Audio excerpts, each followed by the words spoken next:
Hi everyone, it's Lauren. Welcome to my channel. I'm so happy to be with you today. Today I'm going to talk about releasing because we are in a big release year. A huge mechanism of healing is getting to the release, and it's a lot of what I talk about on this channel of how to get to the release, and a lot about the energies of creating the space for it and how to start to get movement by creating safety in the body. We want to work with shame, we want to work with grief, we want to work with anger. I really focused on that in the last video, especially about releasing anger. And when it comes to release, it's all about the somatic work. Releasing is a somatic process. Another key element of healing is also the aha moments, the energy shift. It's the energy shift that's ultimately the goal. But the emotion is kind of how we get there, is one way to think about it. These aha moments, these realizations, these insights are a big part of the healing too. But today I'm going to talk about the emotional release because we're in this fall and winter of 2025 is a profound period of release and upgrades and energy shifts and things happening. That sounds exciting, but it doesn't mean it's going to feel good. But I'm going to make this video to try to help us move things along, because the reason it feels bad sometimes is because the energy is stuck, but not always. Sometimes it feels bad just because we're not used to it and our mind is saying this is wrong, this is wrong, this is wrong. That's a lot of times that's why we're in misery, is because the patterns and the stories that are in there, the conditioning is saying, this is wrong. I shouldn't be feeling this. I shouldn't have no energy. I should have energy. I shouldn't be exhausted. I shouldn't feel like this. I shouldn't feel this level of misery. And yet we are living in a time, especially this year, where those patterns are what's coming up to die. Those patterns are what's coming up to release. And so we want to learn how to work with our body in this new way, in this body-centered somatic way. Now, this is all related to chronic fatigue and chronic symptoms because that's how stuck energy shows up in our body. Stuck energy shows up through chronic symptoms, a lot of times painful. Chronic fatigue is an intensely painful experience, emotionally, psychologically, and obviously physically.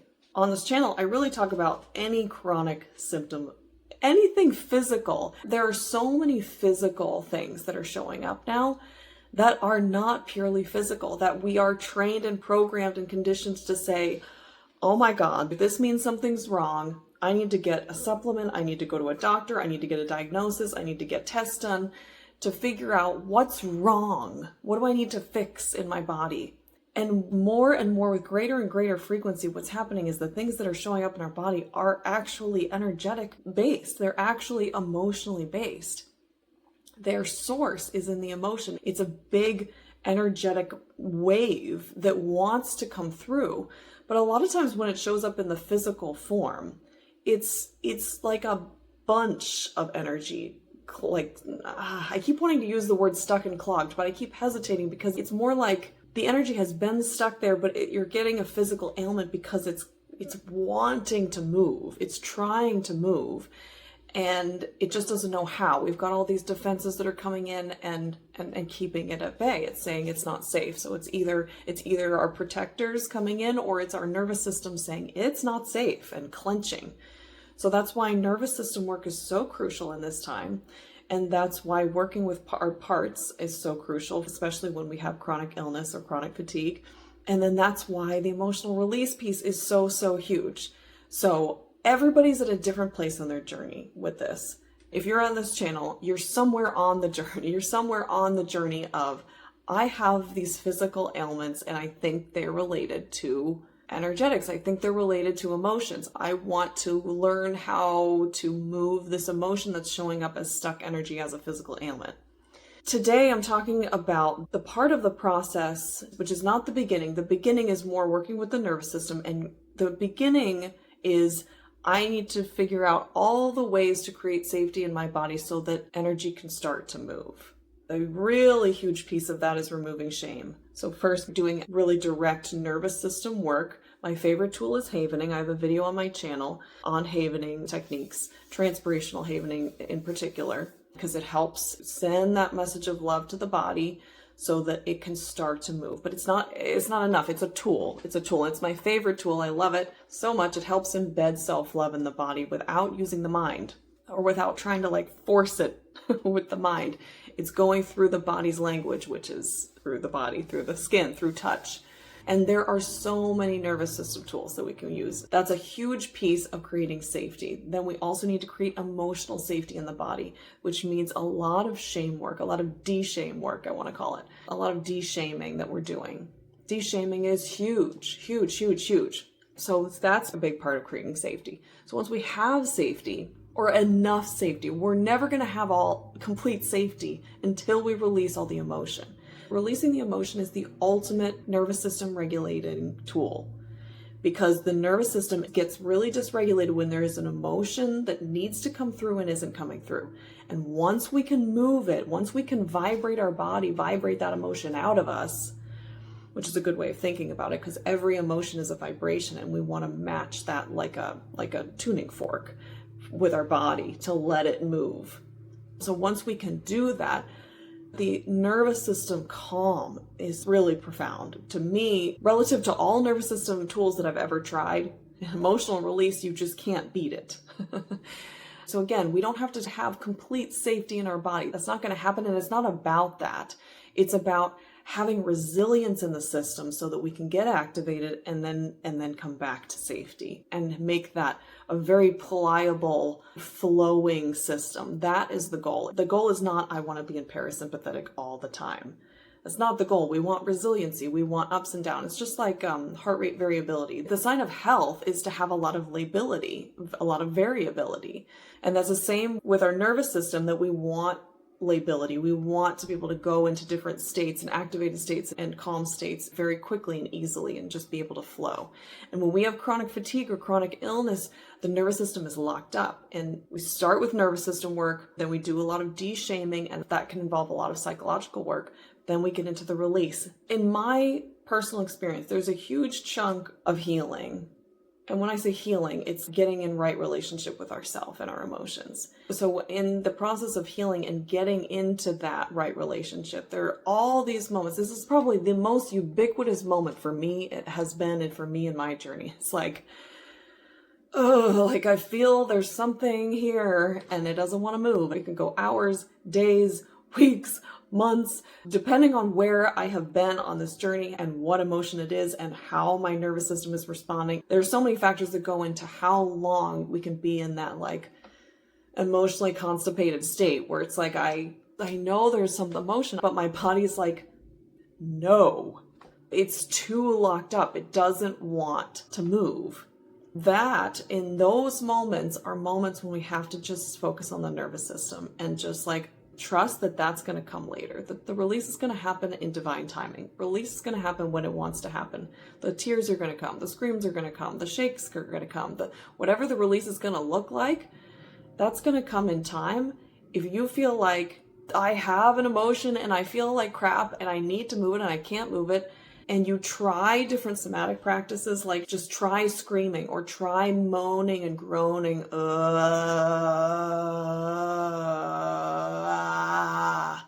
and then just see how that feels. When we try these methods, I'm going to talk about different methods to try to get some tears or some release moving. But when we try these somatic methods and it's like, I'm limp. I can't do it. I cannot bring myself to do it. It just feels so far away. It feels so inaccessible. Then that is a time to concentrate on rest, soothing things, baths, meditating, getting in the sauna if your body can handle it, go on walks in nature, being in the sun, being in nature, getting fresh air. Anything that is calming and soothing, lighting a candle, listening to soft music, eating warming foods, getting lots of water and warm liquids. Warmth is a big one for my nervous system. Keep yourself warm and safe and send every signal that we can. Do havening, send every signal that we can to the body that we are safe. Do breath work. And we do it as long as it takes. This can take a very long time before you're stuck in freeze. Then we're kind of always feeling out, what about today? Can I try to is there some way that I can try to move emotion today? Can I try something somatic? Now that might be, depending on where you are in the journey, this might be phasic, where you're going in and out of these phases, or if it's a constant state, this can be prolonged. So you can be in the nervous system healing part for a long time, and then you start to move into more of the somatic work. And this is what I do in coaching, is we find out where you are in the process, and then we tailor your healing. We address what is needed in this phase. We work with that. And then as we work together and you move out of that, then we move into the next phase. So then if you're in like a phasic period, we want to start to experiment. Okay, today, if for some reason your nervous system has gone into a phase of like really tight constriction and nervous system dysregulation, after focusing on the nervous system regulation tools and tactics, we want to start to try in the morning, and then try in the afternoon, try in the evening, try different times of day. Even just thinking about it, try it on in your head, or try it physically. Can I try some of these techniques where I'm like trying to move? So first of all, you want to try to identify vaguely, and you don't have to, because it can be really hard to identify what the emotion is. When it's completely like collapsed in your body, it can be really hard to identify. But we want to start to just try to tune in. If you can identify it, if you can put a name on it, you think it might be fear, or it might be anger, or it might be disgust, it might be sadness. And there are things that will give you clues. And I've talked about what these different emotions can kind of look like when they're in their suppressed form, but they'll give you clues. Fear is kind of an easier clue because it's anxiety, basically. You just feel anxious and you're having scared thoughts.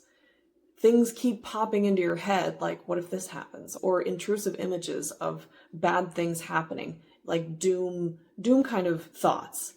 Your thoughts will give you clues. If you're feeling really annoyed at people, or this is a big one for me. It's like I run into a door jam or something, or I drop a pencil.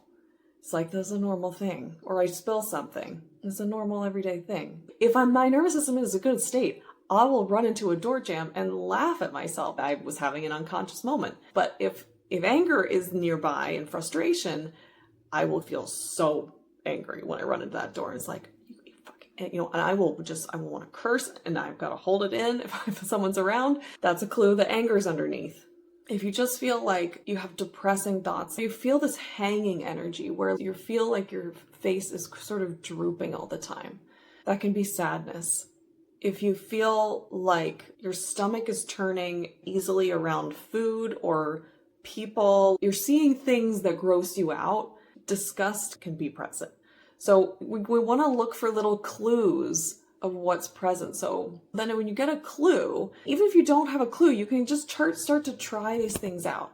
Now, we try these methods, different somatic practices like shaking, like letting your whole body shake, whether that's TRE, where you get the involuntary shakes, or you do voluntary shaking. I do a lot of voluntary shaking, of like whole body voluntary shaking. And I shake these different parts of my body, and I'll shake my leg like a dog, and then my other leg, and I'll shake my torso and my hips and my chest and my butt, and like you just like, and you can shake your head, and you're like trying to shake your whole body. I would do it standing up. Oh, I can already feel just doing that. It's just like it releases a lot of energy. That's great for moving fear. Just start to try to move fear, and then just see how that feels. It might bring up some sadness. It might bring up some frustration or anger. It might make you want to like start to push things and like, get away from me. Get away from me. That's disgust and or anger. You might want to start to hit something. Once you get the energy to start to move, then it's kind of like just allow yourself to ride the wave. Just ride the wave. And each wave, it's going to keep coming and going in waves. This is the amazing thing about emotions, that a lot of us were not taught, and it's not really like in the zeitgeist. It's not like that they come in waves. They last like 60 to 90 seconds, and then they go down, and then there might be more. There might be another wave. They get a rest, and then it comes in another wave. That's not precise, and it can be a little longer, but it's going to be a wave. It's never going to go on forever. There's often a fear inside of us that things will go on forever, like especially crying. And so like when you're doing anger or you're doing fear, you're just shaking, you might start to feel tears. And the key is it's like we want to be a bloodhound. We're following the emotion. If we feel a well in our throat, if we feel a well in our eyes, if we feel a wave of rage, like that's where we want to follow. And especially tears, we really want to be a bloodhound for tears. Of does any kind of motion, what if like my right hand shaking, or just both of my hands?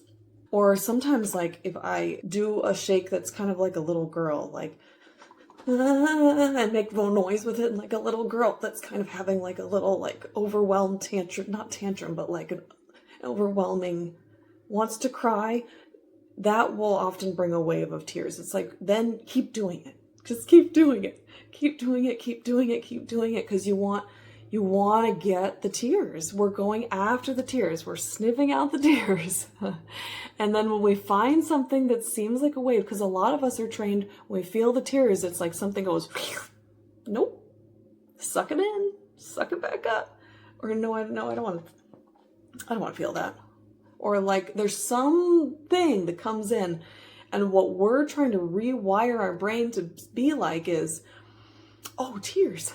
There's the goal. There it is. There's something here. There's something here. Oh my gosh, an opportunity to release. We want to train our nervous system to be excited about tears, and not like crazy excited, but just like, oh, okay, yes. There's a yes there instead of a nope. I'm fine. Or if you're working one-on-one, you'll notice this, especially the shame will come. There's a sucking up that happens, and there's some voice or energy that's coming in and saying, that's not safe. This is one reason why working one-on-one with someone that feels really safe and is creating that safety can be incredibly healing, because that person can hold that energy, and you learn crying doesn't get judged. Crying actually gets, oh yay, what's that? Let's look at that. Let's sit here with it. And that is a part of the rewiring. But that's how we want to rewire our brain, is when we get to an emotion, it's like, oh, an opportunity to move something that needs to be moved. That's exciting, because energy that's been stuck, that now is being moved, that moves profound energy in our body. That is the potential to change the way we feel, the way we relate, the way we feel in our everyday lives. These wounds, these pains, these emotions are the anchors to these limiting beliefs and these negative thoughts. So when we can move the emotion under there, we can change our limiting beliefs. We can alter our thought process relatively easily once we move that emotion that's anchoring those down. So we want to get to the emotion. And these are really important skills for this time. This latter part of the year of 2025. 2025 is all about release and endings and completions. We are in a 9-year. This is also the year of the snake, which is shedding of skin. It's another element of release, shedding of skin and rebirthing, death and rebirth, ego death and rebirth, death and rebirth. That's what this year has been. But it's like, I feel all of this almost pressure in this latter part of the year, November and December, and maybe January I'm feeling too, is like this, it's like a crucible. It's like this concentrated period of releasing all this energy that may have been sort of building up from the rest of the year, and we can experience a big like clogged moment here. So learning how to move emotion is really, really huge. It's a key. And it's an essential, crucial skill for the times we're moving into. And that's why 2025 is so essential, because it's like teaching us and creating that impetus and creating that like necessity to learn how to do this. So we're gonna just play with these different somatic tools. Shaking, bouncing, drumming with your hands. And getting a beat can be really healing, because it moves heart energy, it moves gut energy, solar plexus and root chakra and sacral chakra energy. These are really important tools in this time. There are also mental skills that we can employ too. Parts work is really great. If you know how to do parts work, there are lots of videos online about parts work. I tend to use IFS, Internal Family Systems, as my model.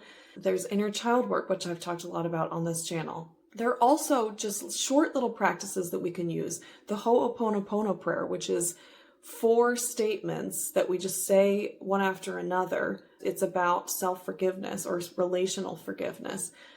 And we're just going to try out these 4 phrases. So, I'm sorry. I forgive you. I love you. And thank you. And you just say those over and over again. You can close your eyes and just feel if you feel anything and speak it to yourself. If we're looking for self-forgiveness, that you might find that 1 or 2 of those phrases evoked some emotion, some lump in your throat. Like there was a little wave and it started to come and then it went away. And so then you can kind of focus on that one and just say it over and over again, encouraging it to move. Because remember, we're like a bloodhound, we're a tears hound. And we're looking for that emotion. Another practice is using the phrase, and this is another one, maybe I should make a whole video on this one, but the phrase, I'm allowed to blank. I'm allowed to be sad. So it can be the pure emotion. I'm allowed to be angry. I'm allowed to feel angry. I'm allowed to feel sad. I'm allowed to feel disgusted. I'm allowed to feel frustrated. I'm allowed to feel, but then we can also do experiences that aren't pure emotion. I'm allowed to feel stuck. I'm allowed to feel heavy. I'm allowed to feel, so like whatever you're feeling, I'm allowed to be foggy. I'm allowed to not know what to do. I'm allowed to feel lost. I'm allowed to feel like a bad person. I'm allowed to feel ashamed. You can say it about anything. I'm allowed to not want to do anything. I'm allowed to not care. It can be about anything. Whatever you're feeling in that moment, just try out that phrase. That phrase confused me for a long time because I'm like, I feel nothing when I say that. And that wasn't actually what was happening, because sometimes you'll notice you get tears from that.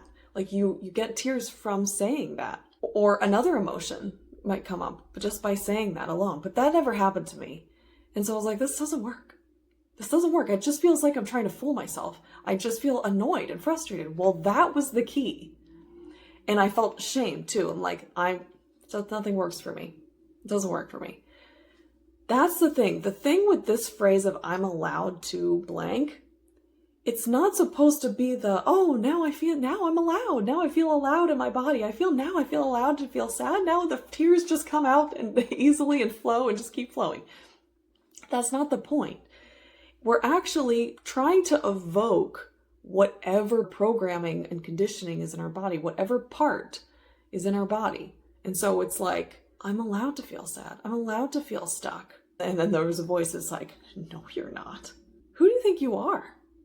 Or a voice that is scared and anxious. Like, oh, no. But then what if this happens and this happens and this happens?